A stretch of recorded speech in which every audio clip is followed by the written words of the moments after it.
Hello, welcome to Scott's Odyssey. Did you ever think you'd need one of these when you approach an old derelict abandoned school? Yeah, me neither. Apparently, not too long ago, it would have probably been a good idea. Welcome to the Sheridan School and Cemetery. See you in a minute.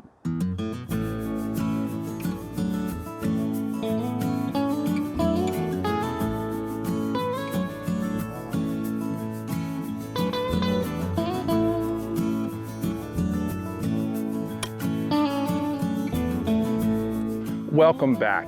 If you've watched my videos before, thank you for your patronage, and if you're new to Scott's Odyssey, welcome aboard. Please give a click on that like, and don't forget to subscribe for more ODDySEEy stories of who we once were.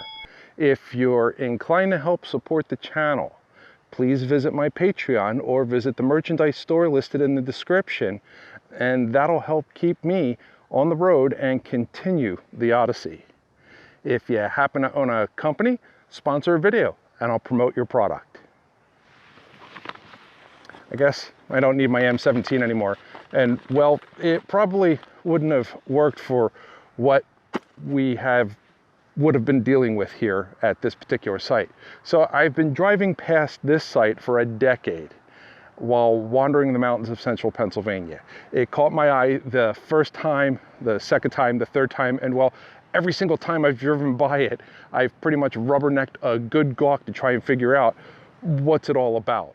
So I happened to drive by the other day and got a crick in my neck, at which point I decided it's time to research and find out what was this site all about.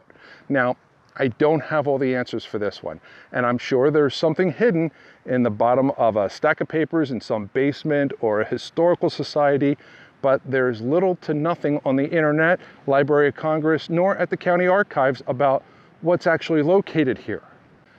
This site's referred to as the Sheridan Cemetery and sometimes the Sheridan School Cemetery. But I do know for a fact that as of at least 1906, the building was called the Sheridan School, regardless of the cemetery name.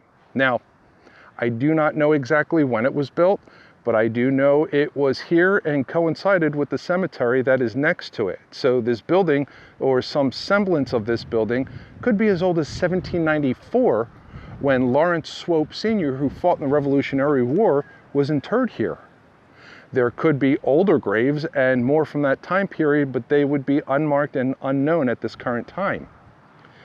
Larry laid quietly sleeping and alone in his site until 1844, and then again in 1849, when a couple of local postmen from the Trough Creek area just over the hill joined him.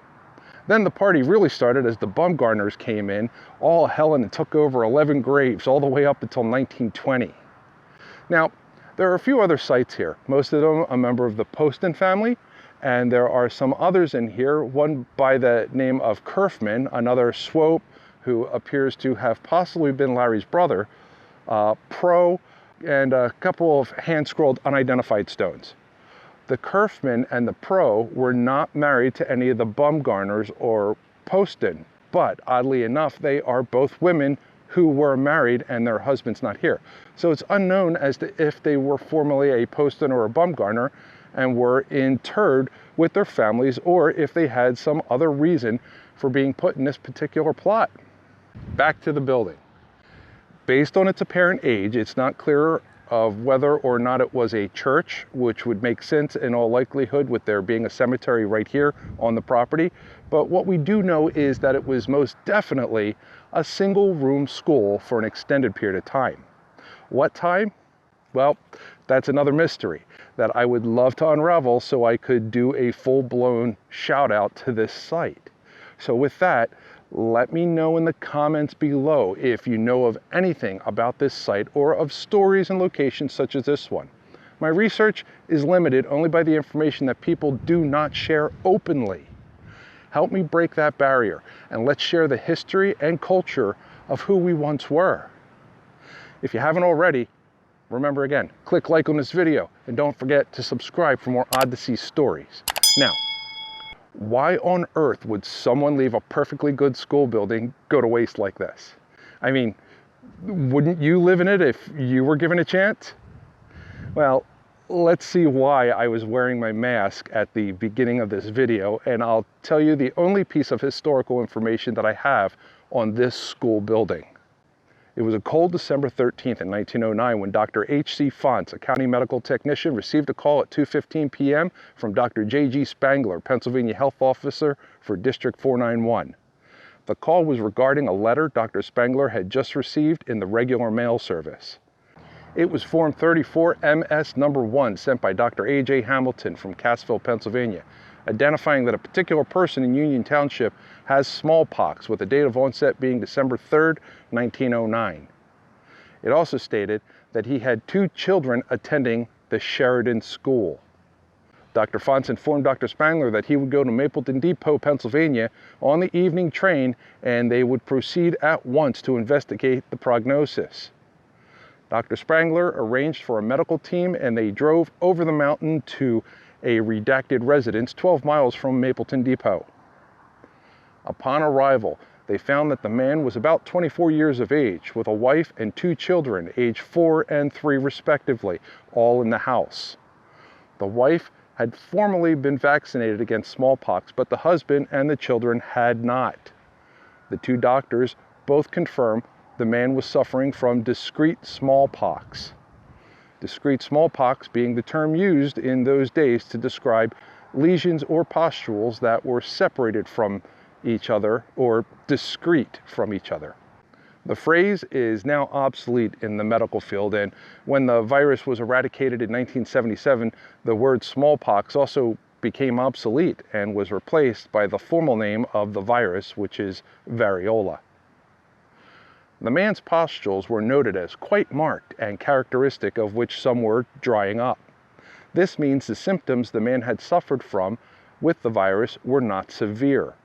The doctors urged vaccination on all other members of the household, which unfortunately was vehemently refused. So a formal establishment of an absolute quarantine for all occupants was initiated.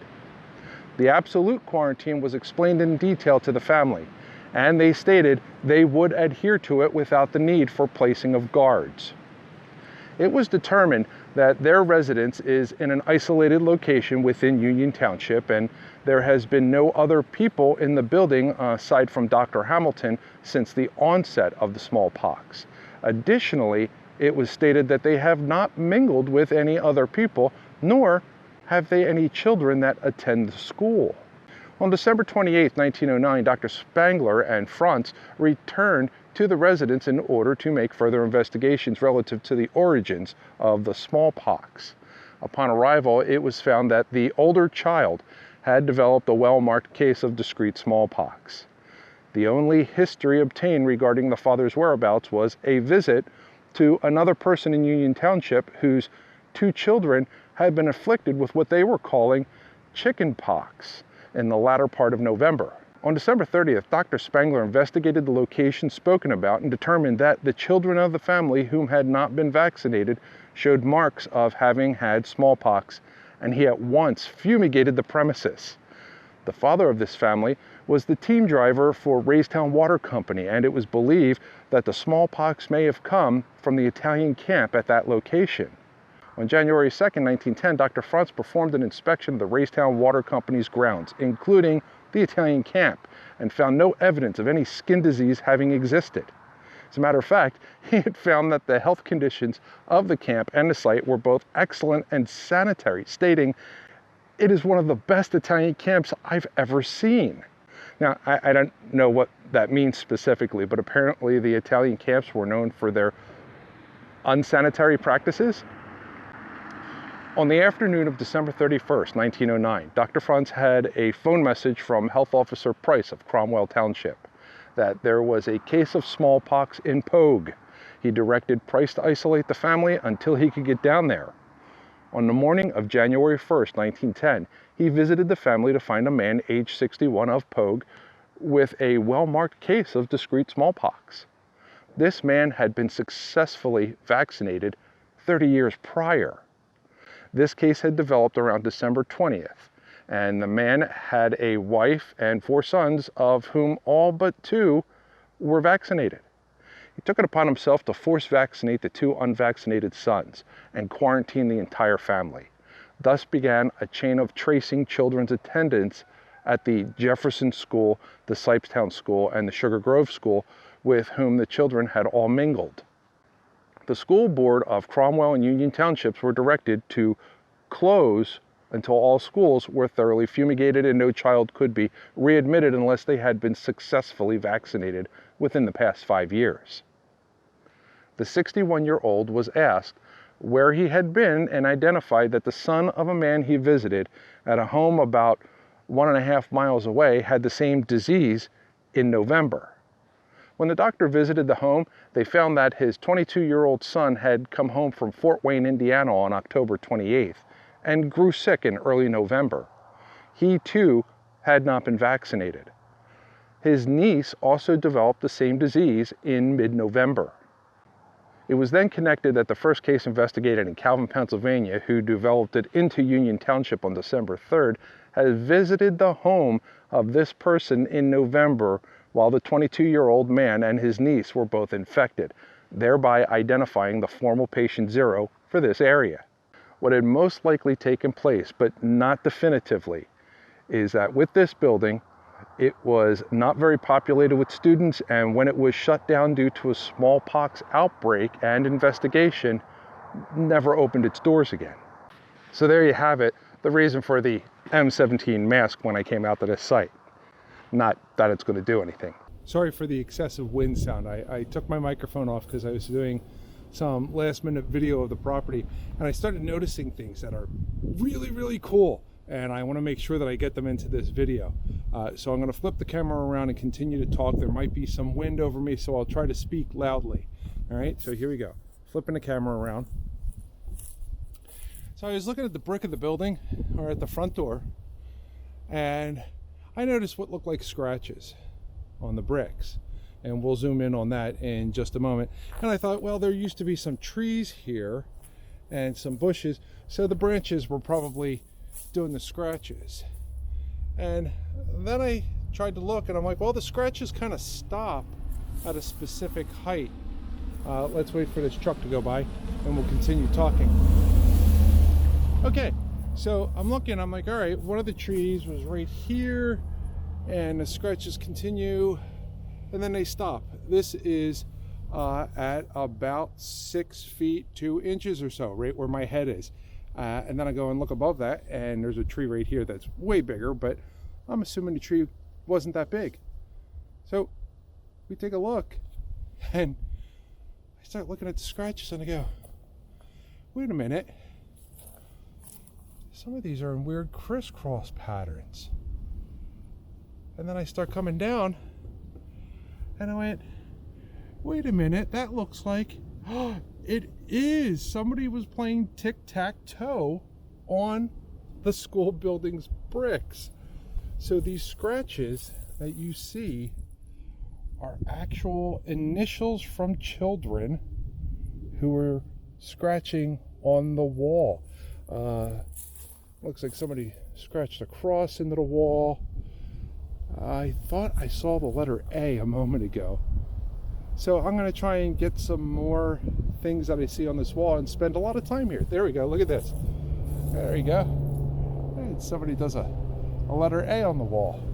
And let's see. There's another letter A. Somebody was fascinated by A. Here we have an H and an F. Maybe. Something else was scrawled there. Can't make that out. Another game of tic-tac-toe. Another game of tic-tac-toe. There's a lot of tic-tac-toe going on here. As you get lower, the number of marks increase drastically. And like I said, I don't know if that's tree branches or the kids actually carving into the stone. So let's see what else we could find here. We got M. I don't know. M, is that an A and an X? Or an M, an A, and 2 bad T's? Matt? Or Max? There's another tic-tac-toe. a little further to this side. Other side of the door, we got AAC, an RA something. I don't know if you see it. There's an R, it's almost cursive, an A and a C, but I don't know what it says before that. And there it is again, RAC, and then something that's illegible, another RAC, a B, or a calligraphy A. There's another one, RAC. We got a little bit of pencil here too. This here, this M, and this A, and then R, an A, a C, and I don't know if you can make it out, but you can actually see the pencil lead on it. So I wonder if this smearing going on over here is pencil lead. But the things that you find. So it just goes to show you that when you come to these sites, look deeper, look closer, look for foundation work, look for weird things that children leave behind. If you haven't already, remember to click like on this video and subscribe for more ODDySEEy stories of who we once were. I thank you for watching, and I'll see you in the next video.